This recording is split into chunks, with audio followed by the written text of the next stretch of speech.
জ্যোতিষ আচার্য চ্যানেলে আপনাদেরকে স্বাগত জানাই। আমাদের ভিডিও ভালো লাগলে অবশ্যই চ্যানেলটিকে সাবস্ক্রাইব করে রাখবেন এবং ভিডিওতে লাইক, শেয়ার এবং কমেন্ট করতে ভুলবেন না। ভালো থাকবেন। শুরু করছি আজকের রাশিফল। 7টি চালের দানায় ফিরবে ভাগ্য, পাবেন লক্ষ্মী দেবীর আশীর্বাদ, উপচে পড়বে সুখ সম্পদ।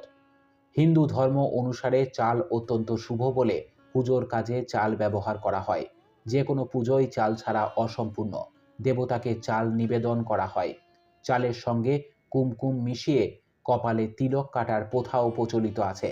তবে চাল শুধুমাত্র ধর্মীয় কাজে নয়, জ্যোতিষ অনুসারে চাল ভাগ্য ফেরাতেও বিশেষ উপযোগী। জেনে নিন চালের এই সহজ টোটকা কিভাবে আপনার জীবনের সমস্ত দুঃখ দুর্দশা দূর করতে পারে। চাকরি না পেলে, যদি চেষ্টা করেও চাকরি না পার, বারবার ইন্টারভিউ দিয়েও যদি সফলতা না আসে, তাহলে আপনার মুশকিল আসানো হতে পারে কয়েকটি চালের দানা দিয়ে। প্রতিটি কাককে প্রতিদিন মিষ্টি ভাত খাওয়ান। এর ফলে চাকরির সুযোগ তৈরি হবে আপনার জন্য। মা লক্ষ্মীকে তুষ্ট করতে, যদি টাকা রোজগার করেও তা ধরে রাখতে না পারেন, তাহলে চালের দানার এই সহজ প্রতিকার আপনার কাজে লাগবে। 7টি চালের দানার একটা টুকরো লাল কাপড়ে মুড়ে নিন।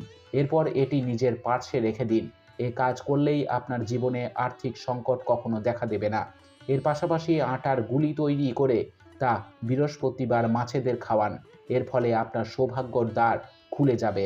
পিতৃদোষ থেকে মুক্তি পেতে চালের টোটকার সাহায্যে পিতৃদোষ থেকেও মুক্তি পাওয়া যায়। আমাবস্যা তিথিতে চাল দিয়ে পায়েস তৈরি করে একটি বাটিতে কিছুটা পায়েস এবং একটি রুটি রাখুন। তারপর ছাদে কাকেদের খাওয়ার জন্য এটি রেখে আসুন। এর ফলে পিতৃদোষ থেকে মুক্তি পাওয়া যায় এবং প্রচলিত বিশ্বাস রয়েছে। আবার প্রতি অমাবস্যায় কোনো ব্রাহ্মণকে পায়েস তৈরি করে খাওয়ালেও শুভ ফল পাওয়া যায়। ঘুমন্ত ভাগ্য জাগাতেও বিশেষ কার্যকরী চাল। প্রতি মাসের চতুর্থ তিথিতে 4টি চালের দানা আপনার ঘরের গৃহদেবতাকে নিবেদন করুন। এরপরে আপনার সৌভাগ্য জাগরিত হবে এবং সমস্ত কাজ সাফল্যের সঙ্গে সম্পূর্ণ করতে পারবেন আপনি। আটকে থাকা কাজ সম্পূর্ণ হবে। আপনার কোনো কাজ যদি দীর্ঘদিন ধরে আটকে থাকে, তাহলে বজরংবলীর কোনো মূর্তি বা ছবি ঠাকুর ঘরে রাখুন। প্রতিদিন এই ছবি বা মূর্তির সামনে একটু চাল রাখুন। এর ফলে আপনার আটকে থাকা সমস্ত গুরুত্বপূর্ণ কাজ সম্পন্ন হবে।